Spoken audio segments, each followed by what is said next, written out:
What's going on, guys? My name is Neil and you're watching the Trail Dad channel.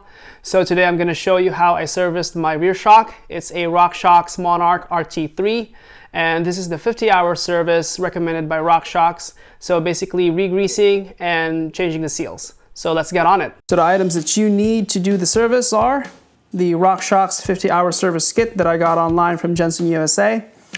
Make sure to pick the right model and year for your shock.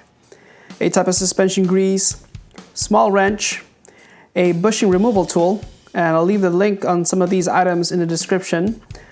5mm and 4mm Allen key, a valve coil removal tool, a strap wrench, some isopropyl alcohol, shop towel, and a bench vise.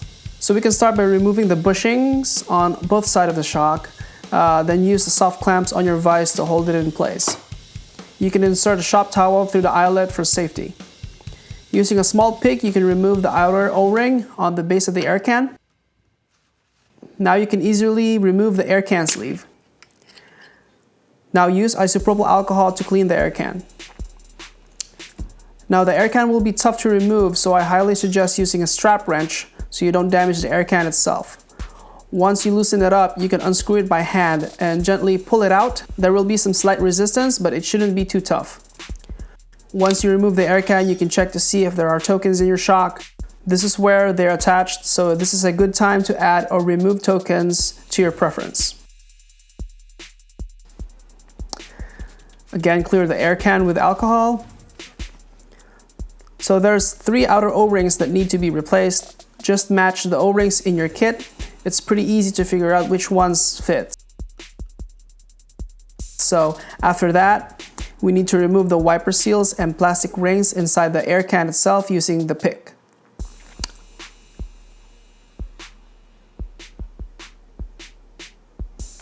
Just be careful not to scratch the air can itself when you do this.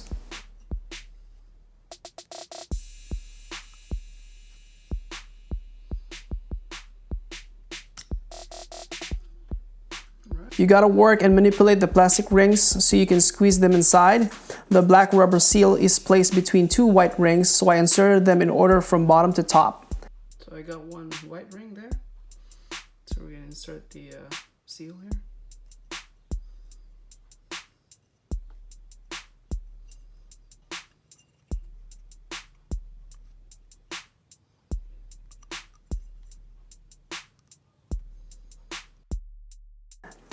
And then finally, we can replace the outer wiper seal.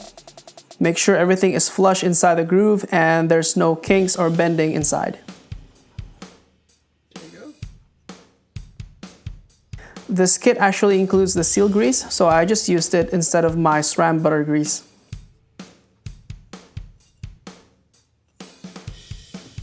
Now back to the damper body. Clean them with alcohol first, and we can start removing the seals and replace them with the new ones that I have. Let's just remove all this stuff here.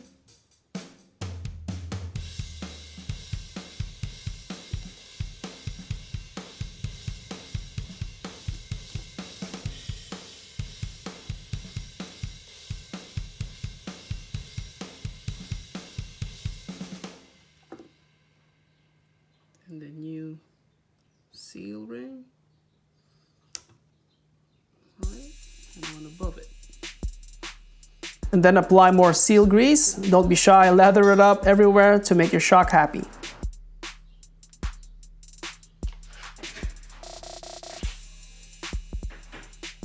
The kit also included 2 milliliters of suspension oil. I believe this is the Maxim oil. I used half of it, or 1 ml, inside the air can before I insert it. So insert the air can into the damper body and then use the remaining oil that you have. So another 1 ml before you screw it back on. Clean up some of the oil and grease from the air can. You can also use a torque wrench with a 13mm crowfoot attachment to tighten it to spec. From the manual, it is 4.5 Newton meters. If you don't have a torque wrench, you can also go a little bit past hand tight using the strap wrench. Now you can put grease into the air can O-rings before inserting the air can sleeve. Finally, replace the large O-ring on the base of the air can sleeve and then apply some grease. reattach the bushing on both eyelets, and pump air back in. You can now reinstall the shock into the frame. Don't forget to compress it a few times and recheck your pressure before you ride. I hope this video helped you DIYers and home bike mechanics out there. Let me know in the comments below on your experience in doing this type of service. Or you can also let me know what you think about the video, stuff that I need to do different or stuff that I can improve on. So if you like this video, don't forget to hit like, subscribe, and share it to your buddies. You can use your Google account to sign in and use that to subscribe to my channel.